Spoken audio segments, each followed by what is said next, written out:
নিজেকে নিজেই বদলানোর জন্য চেষ্টা করবা না, নিজেকে আপডেট দেওয়ার জন্য চেষ্টা করবা না, নিজেকে মসজিদে নেওয়ার জন্য চেষ্টা করবা না, নিজেকে মাদ্রাসা মুখ করার জন্য চেষ্টা করবা না, নিজেকে কোরআনের পিছনে সময় দেওয়ার চেষ্টা করবা না। তার এক সেকেন্ডও আগে আমি আল্লাহ তাআলা কাউকে বদলায়া দিব না। ও আমার যুবক, আমার বাবাজিরা শোনেন, আল্লাহ তাআলা যে কোরআন শোনার জন্য আমাকে আপনাকে জমা করেছে, আমি বলবো এই নিদানপুর এলাকাবাসী, এই আত্রাফবাসীগুলো আপনারা ধন্য ধন্য, অনেক বড় খুশকিসমত লোক, অনেক বড় দামি ব্যক্তি আপনারা। যে মহান আল্লাহ তাআলা কোরআনে কারীমকে দুনিয়ার মাধ্যমে অবতীর্ণ করলেন, যে কোরআনের জন্য মাদ্রাসা কায়েম করেছেন, জানতে হবে রে যুবক, দুনিয়ার জমিনে সর্বপ্রথম মাদ্রাসাকে কায়েম করল। আজ মুসলমানের মাধ্যমে একদল বাহির হয়েছে যারা বলে যে মাদ্রাসা পড়াইয়া কোনো লাভ নাই, মাদ্রাসা বানাইয়া কোনো লাভ নাই। ওরে যুবক, ও বাবারা খেয়াল করুন, লক্ষ্য করুন, সারা দুনিয়ার জমিনে আপনারা মদিনাতুল মুনাওয়ারায় যখন চলে যাবেন, ওলামা কেরামদেরকে জিজ্ঞাসা করবেন, ও জায়গার মাধ্যমে মসজিদে নববীর মাধ্যমে একটা জায়গা আজ পর্যন্ত এক ফুট উঁচু করে রাখা হয়েছে, যে জায়গার নাম হইতেছে উর্দুতে যাকে বলা হয় চবুতরা, চবুতরা আরবিতে যাকে বলা হয় আসহাবে সুফা।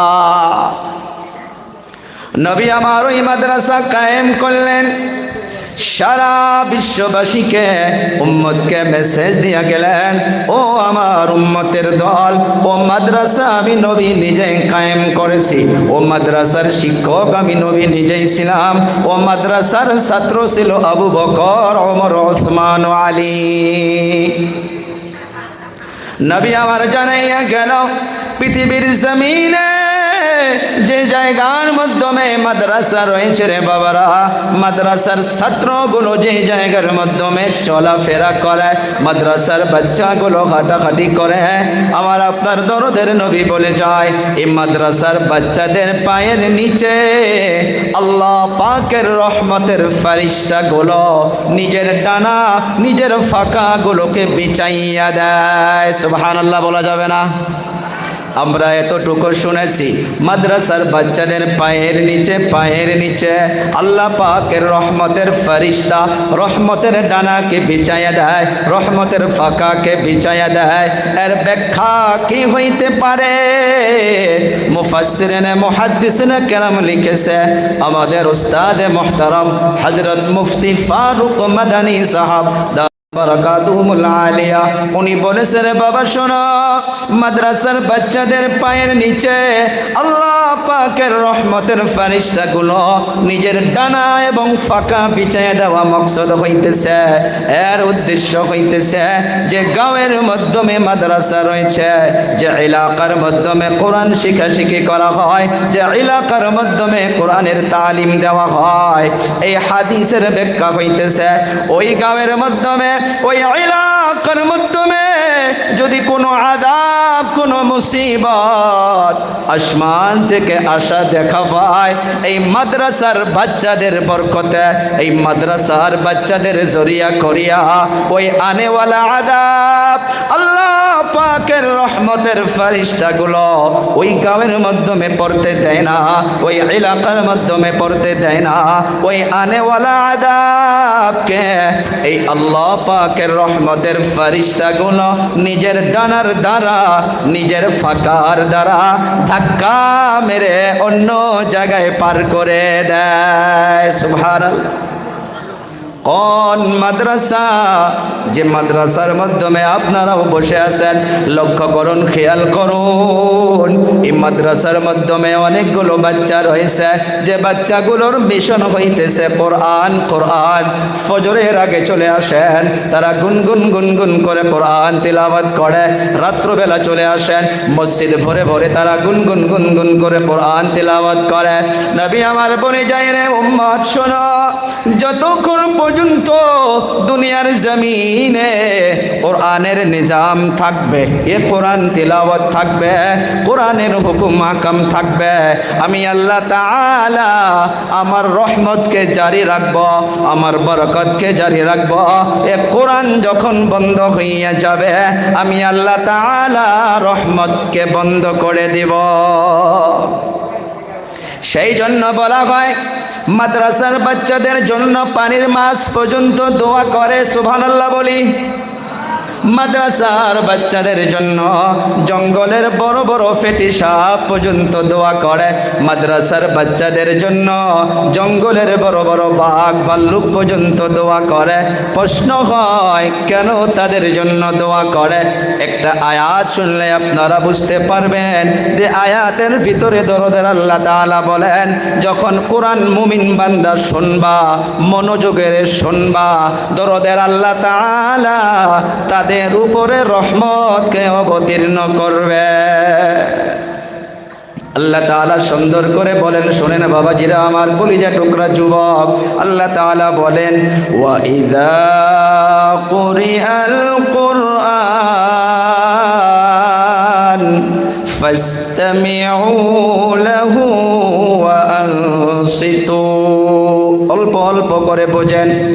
আল্লাহ তাআলা বলেন, রে বান্দা শোনো, যখন কোরআনকে তেলাওয়াত করা হবে, যখন কোরআনে কারীমের বিশ্লেষণ করা হবে, কোরআনে কারীমের ব্যাখ্যা করা হবে, আমি আল্লাহ তাআলা জানিয়ে দিলাম, এক নাম্বার, ফাসতামিউ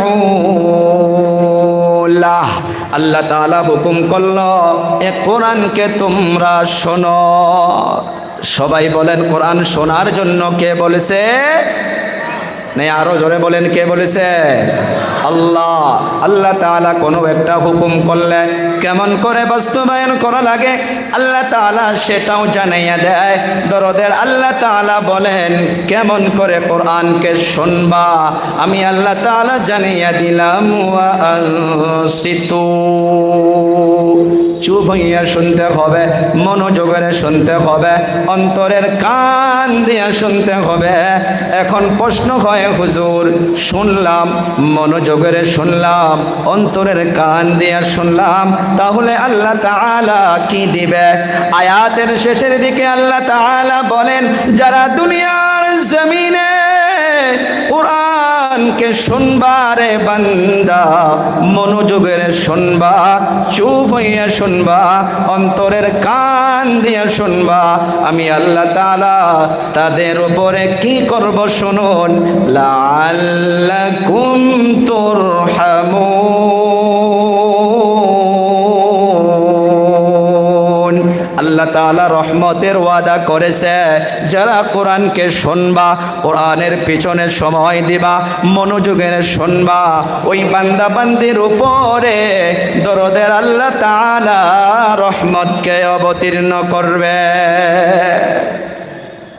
তিরমিজি শরীফের একটা হাদিসের বর্ণনা, আজ থেকে 10-15 বছর আগে, দুঃখজনক হইলেও বলতে লাগবে দাদু জানেরা, 10 বছর আগে যদি মাগরিবের পর কোনো এলাকায় প্রবেশ করা যাইত, কোরআনের আওয়াজ কানের মাধ্যমে গুনগুন গুনগুন করে আসতো। ফজরের নামাজের পর যদি কোনো গাঁয়ের মাধ্যমে প্রবেশ করা যাইত, কোরআনের আওয়াজ গুনগুন গুনগুন করে কানের মাধ্যমে আসতো। ওই সময় এমন একটা সময় ছিল রে বাবা, বাড়ির মাধ্যমে কোরআন তেলাওয়াত থাকতো, বাড়ির মাধ্যমে সকাল সন্ধ্যা কোরআনের তালিম হইতো। ওই সময় বাড়ির মাধ্যমে কোনো টেনশন ছিল না, রহমত অবতীর্ণ হয়েছিল, বারাকাত অবতীর্ণ হয়েছিল। বাপ বেটার মাধ্যমে ঝগড়া ছিল না, স্বামী স্ত্রীর মাধ্যমে ঝগড়া ছিল না, কারোবারে বরকত আর বরকত ছিল। আজ বরকত কেন নাই? জবাব একটাই, আমার আপনার জীবনে কোরআন নাই। কথা কন, কথা কন। বছর বছর পার হইয়া যায়, বাবা দুনিয়া থেকে ইন্তেকাল হইয়া গেলে 40 দিন পর তার নামে কোরআন পড়া হয়। ওরে বাবা, কোরআন মৃত্যু ব্যক্তির জন্য নয়, কোরআন হইতেছে জীবিত ব্যক্তির জন্য। একজন সাহাবী রিওয়ায়াত করেছেন, নাম হইতেছে আবু সাঈদ খুদরি রাদিয়াল্লাহু তাআলা আনহু। উনি হাদিসটা রিওয়ায়াত করতেছে, একজন সাহাবী নাম হইতেছে উসাইদ ইবনে হুজাইর। রাত্রবেলা কেউ নাই, একা একা উনি ওনার আস্তাবলের মাধ্যমে, ওনার জায়গার মাধ্যমে ওনার ছোট বাচ্চা নাম হইতেছে ইয়াহইয়া, ওনার ছোট বাচ্চাকে ঘুমায়া রাখছে। রহমতকে বোঝাচ্ছি, রে বাবা মনোযোগ চাই। যে কোরআন শোনার জন্য আজ জমা হয়েছেন, যে কোরআনের জন্য মাদ্রাসা কায়েম করেছেন, সে কোরআন কি বস্তু, কি কিতাব আমাকে আপনাকে জানতে হবে। ওনার ছোট সন্তান ইয়াহইয়াকে ঘুমায়া রাখছে, আর ওনার একটা সাওয়ারি ছিল। সাওয়ারিটা একটা খুঁটির মাধ্যমে বেঁধে রাখছে। রাত্রবেলা কেউ নাই, কেউ নাই, দুনিয়ার সব অফিস আদালত বন্ধ হইয়া গেছে। চিল্লাইয়া বলুন, একটা আদালত খোলা আছে, সে আদালতের নাম কি? কবরস্থানে আছেন নাকি ভাইয়েরা? বলি, কোনটা আদালত বন্ধ হয় না? আরো জোরে বলি আল্লাহর। আরো জোরে বলি আল্লাহর। আল্লাহ কি ঘুমায়? না আমার আপনার মতো ঘুম ধরে? লা তাখুযুহু সিনাতু ওয়ালা নাওম। আল্লাহর ঘুমও ধরে না, ঘুমায়ও না। আল্লাহ তাআলার আদালত খোলা আছে বাবাজিরা আমার। ও ছোট বাচ্চারা শোনো, ওইজন সাহাবী বাচ্চাকে ঘুমায়া রাইখা সাওয়ারিটা খুঁটির মাধ্যমে বেঁধে রাখছে। রাত্রবেলা কেউ নাই, কেউ নাই। আল্লাহর কোরআন হাতের মাধ্যমে লইয়া উনি আল্লাহর কোরআন তিলাওয়াত শুরু করেছে, তিলাওয়াত শুরু করেছে। উনি যতই তিলাওয়াত করে সাওয়ারিটা লাফালাফি করে, এমন লাগে যেন সাওয়ারিটা রশি ছেড়ে দৌড়াবে। আবার কোরআন তিলাওয়াত বন্ধ করে দেয়, যখনই বন্ধ করে দেয় সাওয়ারিটা লাফালাফি বন্ধ হইয়া যায়। আবার যখন কোরআনকে তিলাওয়াত করে লক্ষ্য করে দেখে সাওয়ারিটা যেন রশি ছিঁড়ে দৌড়াবে দৌড়াবে, ভয়ের জন্য আবার কোরআনকে তিলাওয়াত বন্ধ করে দেয়। আবার সাওয়ারিটা লাফালাফি বন্ধ হইয়া যায়।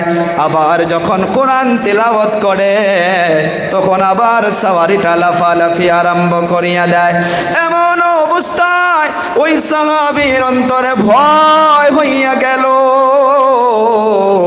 যে আমি যদি এমন ভাবে কোরআন তিলাওয়াত করতেই থাকি, আর যদি সাওয়ারিটা লাফাইতে থাকে, সাওয়ারিটা লাফাইতে লাফাইতে আমার ছোট বাচ্চার উপরে পড়ে যাইতে পারে, আমার ছোট বাচ্চাটা মরে যাবে, আমার ছোট বাচ্চাটা দুনিয়া থেকে বিদায় হইয়া যাবে। এই ভয়ের জন্য আল্লাহর কোরআনকে তিলাওয়াত বন্ধ করে দিয়া উনি ওনার ঘর থেকে বাহির হইয়া আসমানের দিকে লক্ষ্য করে দেখে ওনার ঘরের উপর থেকে হাজার হাজার লাইটের প্রহর, হাজার হাজার আলো ওনার ঘরের উপর থেকে আসমানের দিকে চলে যাইতেছে। উনি বুঝতে পারল না। অল্প পরে তাহাজ্জুদের মুসাল্লায় দাঁড়াইয়া গেল। তাহাজ্জুদ যখন পড়া হইয়া গেল, তারপর ফজরের আজান হইয়া গেল। ওই সাহাবী নামাজের জন্য মসজিদে চলে গেল। নামাজ যখন শেষ হইয়া গেল, নামাজের পর আমার আপনার দরদের নবীর দরবারে চলে গেল। যাওয়ার পর বলতেছে, ইয়া রাসূলুল্লাহ, ইয়া হাবিবাল্লাহ, রাত্রবেলা কেউ নাই, কেউ নাই, আমি একা একা একা একা আমার সন্তানকে ঘুমায়া রাখছি, আর আমার সাওয়ারিটা একটা খুঁটির মাধ্যমে বেঁধে রাখছি। ইয়া রাসূলুল্লাহ, ইয়া হাবিবাল্লাহ, তারপর আমি কোরআন নিয়া আমি আওয়াজ দিয়া দিয়া আল্লাহর মোহাব্বতে আল্লাহর কোরআনকে তেলাওয়াত শুরু করেছি। ইয়া রাসূলুল্লাহ, আমি যতই কোরআন পড়ি আমার কোরআনের আওয়াজ যখন ফারিস্তার ওই সাওয়ারির কানে চলে যায়, সাওয়ারিটা লাফালাফি করে, এমন লাগে যেন রশি ছেড়ে দৌড়াবে। ইয়া রাসূলুল্লাহ, ইয়া হাবিবাল্লাহ, তারপর আমি আবার কোরআন তেলাওয়াতকে বন্ধ করে দিলাম, তখন সাওয়ারিটা লাফালাফি বন্ধ হইয়া গেল। আবার আপনার নবী ওই সাহাবীকে ডাক দিয়া বলে, রে সাহাবী, তুমি আরো তেলাওয়াত করতা। ইয়া রাসূলুল্লাহ, ইয়া হাবিবাল্লাহ, আমি আরো তেলাওয়াত করেছি, আমার অন্তরে ভয় হইয়া গেল। আমি যখনই তেলাওয়াত করি তখনই সাওয়ারিটা লাফায়, রশি ছিঁড়ে যাওয়ার মতো করে। অবশেষে আমার অন্তরের মাধ্যমে ভয় হইয়া গেল। ওই ভয়ের জন্য আমি কোরআন তেলাওয়াতকে বন্ধ করে দিয়া আমি আমার রুম থেকে বাহিরে